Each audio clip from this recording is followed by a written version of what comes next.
Mexico City game is tonight in Mexico City. It's also brought to our fans by BBVA, to whom we're quite thankful. But I leave from here to China, where we have the Heat and the Clippers playing 2 games in Shanghai and Beijing. As you know, the Celtics last played in Istanbul.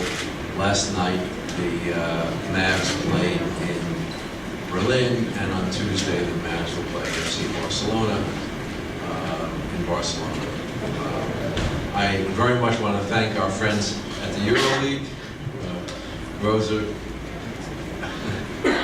Peralto and Andrea Bassani, who have worked hard to be our partners in this entire tour. It's been great. I want to thank BBVA, that's been a great partner. I also want to thank Sprite, Adidas, and 2K Sports. They're the ones that brought us here. I also note that Wick Grosbeck, the managing partner of the team, together with Steve Pagliuca, have traveled here with the team, and I'm grateful for that. And you know, the Celtics actually were one of the first teams to play in Europe. In 1988, they played in the McDonald's Championship in Madrid, and they also participated in 2007 in the NBA Europe Live. So they've been a great contributor to the growth of basketball. And giving back to the community is part of everything we do. And you know, the Celtics conducted yesterday a clinic for 30 Special Olympic athletes, and they did a great job there. And we think that this combines with what we do. We do well, but we also want to do good. And social responsibility is a very important part of what we do. And the turnout at the Piazza Duomo was more than we could have hoped for in terms of the fan expression of interest in the growth of our game. We had meetings today with the Italian Basketball Federation to find ways that we could continue to grow the game by having more young people play the game. And we talked about the possibility of additional visits by NBA teams and national teams, and we'll see how that works out. We then had a meeting with our very, very good partner, Sky Sports, which is going to be televising tonight's game and televising NBA games on a regular basis, and is a very, very important connection to our fans in Italy. And we're looking for ways to even grow that exposure. And we had a very good discussion with Sky Italia on that point. And we're looking forward to a great game. I'm sure the Celtics are too. I'm sure they'd like to go home with at least one victory, but we'll see how that works out. Again, thank you for coming, and we're happy to answer any questions. Again, we'll take questions. We have microphones around the room. If you do have a question and you just ask it in Italian, please do so. We have an interpreter on the side. First question, Mark on the left side. Good David, Mark Murphy, Boston Herald. What are the plans for perhaps having a regular season game overseas at some point, and how much do you think you'll be expanding the preseason slate overseas? Well, I guess I would say, number one, with some pride, that the first regular season game ever played by an American sports league was in 1991 in Tokyo. I was there with the Phoenix Suns and the Utah Jazz. Subsequent to that, I think we played perhaps 3 other regular season games, actually 6 others. We played 2 each season in Japan. We've played a regular season game in Mexico. We played 2 regular season games a couple of years back in London, and we're going to be playing another regular season game, which we recently announced, with the New York Knicks and the Pistons in January. I don't think we're going to be expanding that in a dramatic fashion, although I do think our Europe Live concept will continue to roll. Our China games, friendlies, I like the name friendly better. I want to borrow that from our European friends because it's it better describes what we do rather than exhibitions. And we feel certain push to play some games in South America, given the coming World Cup of football and the Olympics in Brazil. So I'd say with a little bit of an expansion of the agenda in South America, we're going to keep pretty much the formats that we have here. Europe Live, China games, Latin American games, and an occasional regular season game, hopefully in Europe. Next question. Right here in the middle. Good afternoon, Commissioner Victoria Festa, Scouting Center. Do you think that besides London, is there going to be any other regular season game in other arenas like Berlin or Paris? I think it's possible. It's really very much an economic decision because when a regular season game for us, in effect, when we promote it as the league, is very expensive because we have to reimburse the team for the loss of the turnover at the gate, and that's expensive. So there are only certain arenas and cities that can do it. Thus far, Tokyo at its height could do it. We played in the Tokyo Dome, and we did very well. Here, O2 with its 20,000 seats or so is good. I think O2 World might support it, such a game, but it's a different pricing structure than our European fans are used to, and so we have to be careful there. I think we would look for the opportunity to have another game, not necessarily limit ourselves to London, but that's a discussion that we're just beginning now, because this Europe Live tour didn't get to be talked about by us until January because of the lockout that we had last year. So this was a rush of some kind. And now we're starting to talk about next season before the regular season has begun. That's a luxury for us at this time. Next question. We do have the mics around the room, so please raise your hand. Over here in the back row. Gary? Commissioner Gary Washburn, Boston Globe. Will there be, is there any talk of having a team in Europe? I know you've mentioned that before, an NBA team. Or also, would you try to foster and improve the relationship between the NBA and the Euro League? I don't think that relationships between the NBA and the Euro League could be any better than they are now. In fact, I'm happy to say that we have excellent relationships with the Euro League, the local leagues, and the federations, and FIBA. And we're all joined because we win if more people play basketball, and we're all working towards that. I don't think having a single team in Europe is practical. We never have. What I've said, and it always gets me in trouble, but it puts it off into the distance, what I've said is, if we're going to ever have an NBA presence here, in terms of a league, it should be 5 teams. And I'm safe to say that there aren't enough buildings, there aren't adequate TV arrangements, we don't have owners, and I'm not sure we could charge the prices that would be necessary, and I don't think our fans are that avid yet. But every year, it gets better. Every year, we have more fans, they tune into our games more. We now have an arena in London and one in Berlin that could probably house an NBA team. There's a planned renovation for Mercy in Paris. That'll be some years off.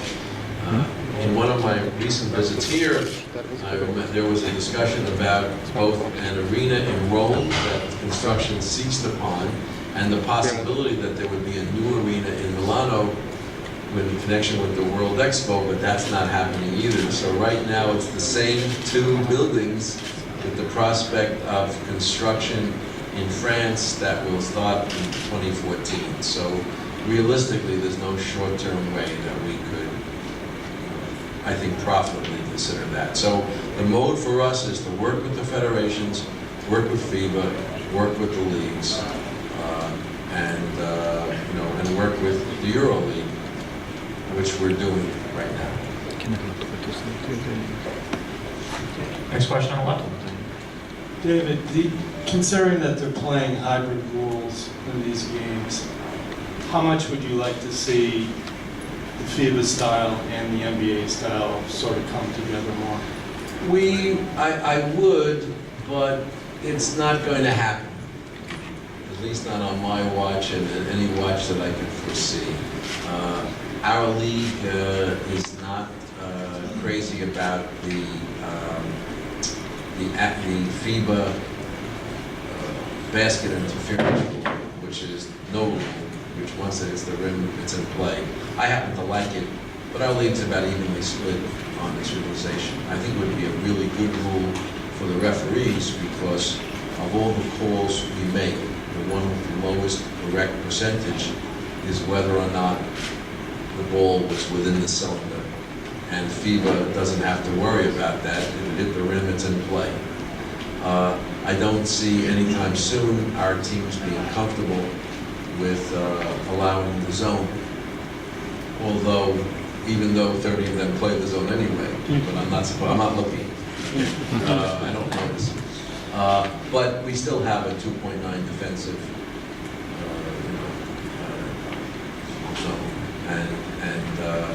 and that's a call that makes us comfortable that we won't have three big men with their hands up. I've become convinced personally that our coaches and players are so talented that they would coach their way and play their way around almost any rule. But those are the two differences. In a good way, FIBA has widened the lane, moving out moved out the three-point line, eliminated the non-touching of the ball on a change of possession, gone to 4 periods. I don't see them going to 48 minutes, but our games are getting to be remarkably similar. And I think that's the way it's going to be, with yet a third game, the college game, having its own set of rules. But I think our fans, it's not the scandal that it was 20 years ago. Why can't you have one set of rules? We have a great game and we all play it and enjoy it. And I remember our first negotiations with FIBA about how we would play it, where we would, and it was confusing to our players. We played some FIBA rules, some NBA rules. We negotiated a diplomatic solution to the three-point line by putting it in between. It's not as stark now, and it's just about basketball. So I don't think much is going to happen in that regard. Next question in the middle. Hello, Commissioner. Alexandru Jelet from Ziarul de Sport in Romania. I wanted to ask you, how would you characterize, how is the league impacted by the fact that the NBA teams are starting to lose to the European teams? Is it good or bad for the league?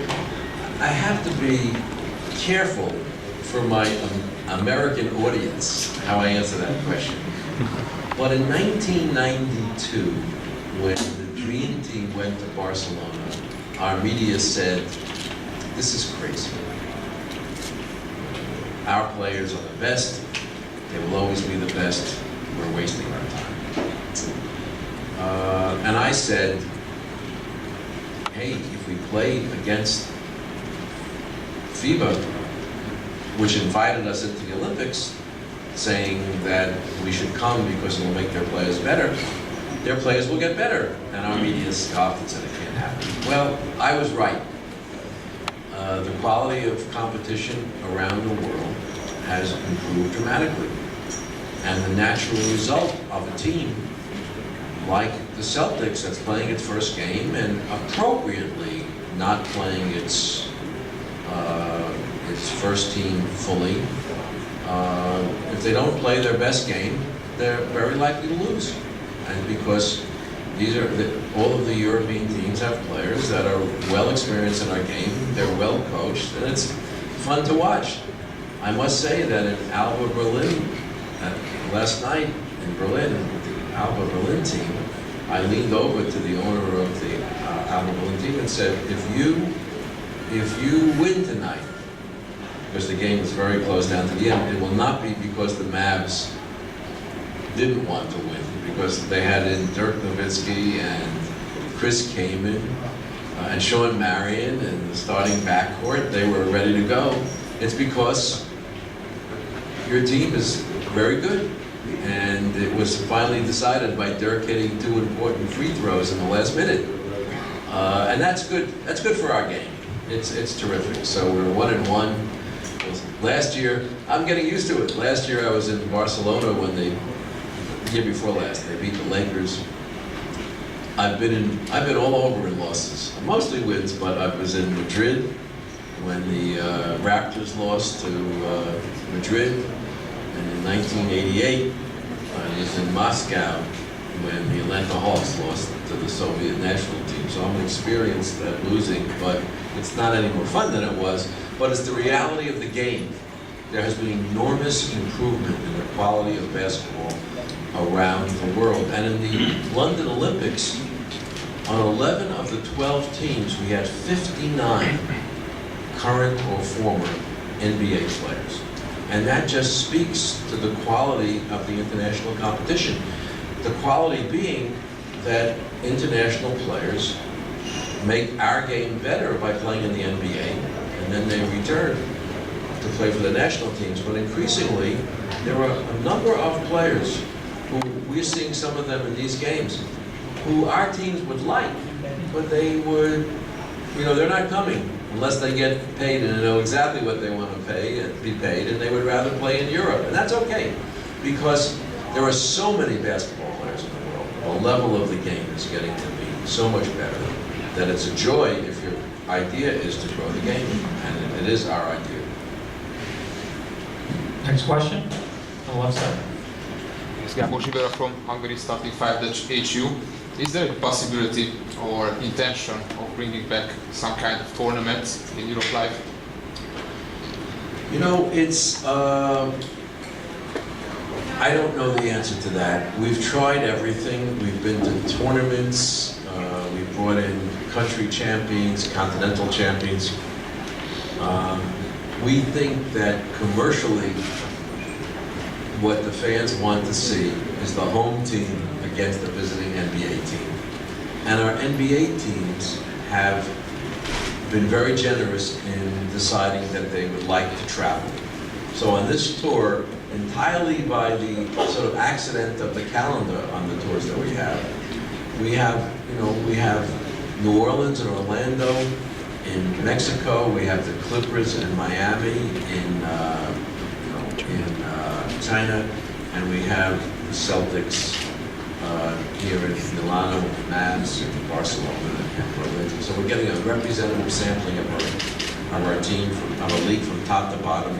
And I think that it's really better to have individual friendlies than it is to have a tournament. Because honestly, it might change, but right now, the fans want to see the visiting NBA team against the home team. And the game between two other teams that don't involve either the home team or the NBA team don't do so well. That's just the fact of where we are right now. Next question, all the way in the last row in the back. Hi, Filippo Ferraioli, Cell Technician Italia. Commissioner, you were talking about rules and how do they change. Can you tell your thoughts on the new no-flop rule?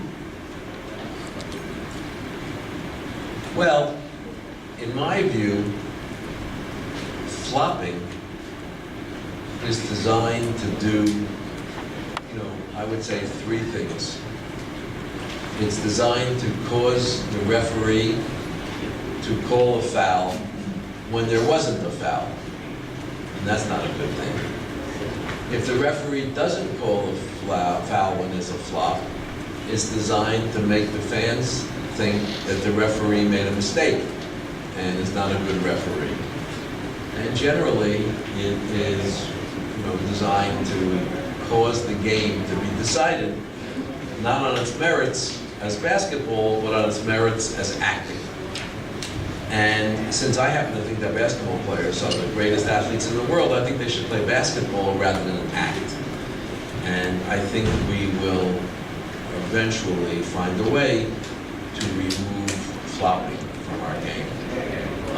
There have been some people that say that our rules don't go far enough, the fines should be bigger, there should be suspensions. To that I say, relax, it may take some time, but we'll do it. There are others who say, it's impossible to do, we should have had the referees call it on the game. But if the referees are being fooled, how is it that they can call it? And we can't stop the game every time to watch it on video. We will review it after the game, and we will assess appropriate penalties. And if those don't work to get it out of the game, we will assess additional penalties. We'll find a way to do it. And by the way, some people say that that's the European influence on our game, flopping, but it's not. It's Americans are amongst the best floppers. It's not a European specialty at all, and it's not a Latin American specialty. It's a universal specialty. All continents are very good at flopping.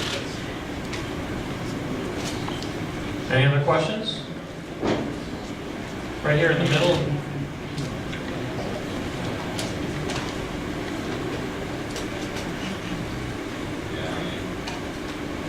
Mauro Dell'Acqua, official beer magazine in Italy. Could you discuss the possibility of advertising on NBA team jersey? All I would say about advertising on team jerseys is it's something that's being discussed by the NBA Board of Governors. This is the one forum that understands that advertising on team jerseys is something that has gone on for decades, both in football and in basketball and virtually every other sport. We shall see. There's a pretty big division of opinion right now as to whether we should take that step. As a personal matter, I'm not in favor of it, but I'm not standing in the way of it. If my board wants to do it, we'll do it. Of all the leagues in the world, the NBA is the only one that has only its own logo on it. The NBA little logo man. No identification of the manufacturer and no sponsor. And that's something that I have worked hard to preserve for many decades.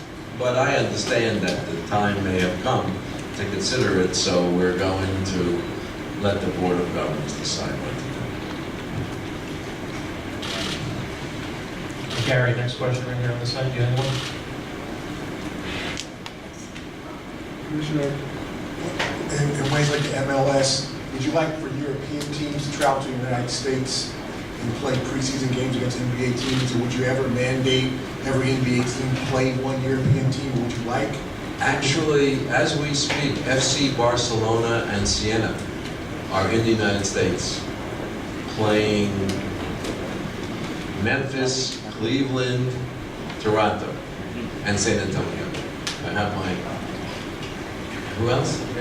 Madrid. Oh, I'm sorry, I got it wrong. Real Madrid and Siena are playing in the United States, playing those four teams. And that's not the first time. They've done it many times in the past. We've had other Spanish teams, we've had the Israeli team,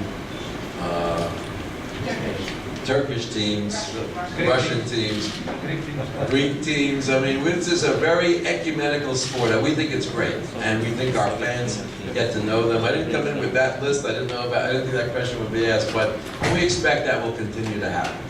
And it's very good for those teams themselves in terms of their own development of their basketball to have the opportunity to play here or in the United States against NBA teams. And it's pretty interesting and good for our NBA teams to get the experience as well. The enthusiasm that the crowds in Europe bring to the game is a beauty to behold. Even the Greeks, it's a special.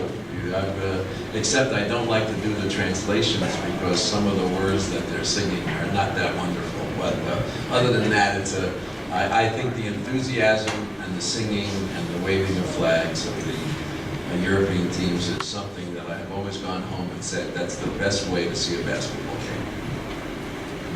Is there a final question? Okay, you're in. Commissioner, regarding the Seattle new arena, is there a chance during the next 5 years when they'll probably finalize it, there'll be an expansion team, a new Seattle Supersonics? You're the gentleman from Albania? Romania. Romania. Yeah. You want to know about the Seattle Supersonics? I love it. Yeah, because I grew up with Seattle. Good. You see, that's the universality of our game. The answer is there seem to be plans moving along for a new arena in Seattle. There was general agreement in the past that Seattle needed a new arena, and it would be my hope that within the time frame that you mentioned, 5 years, that if everything works out perfectly, there would be a new arena and a new team in Seattle. That's always for the NBA Board of Governors, but I know that many governors are favorably inclined. With that, I want to thank you all for the hospitality always, and wish both teams good luck in tonight's game. Thanks for coming. Thank you.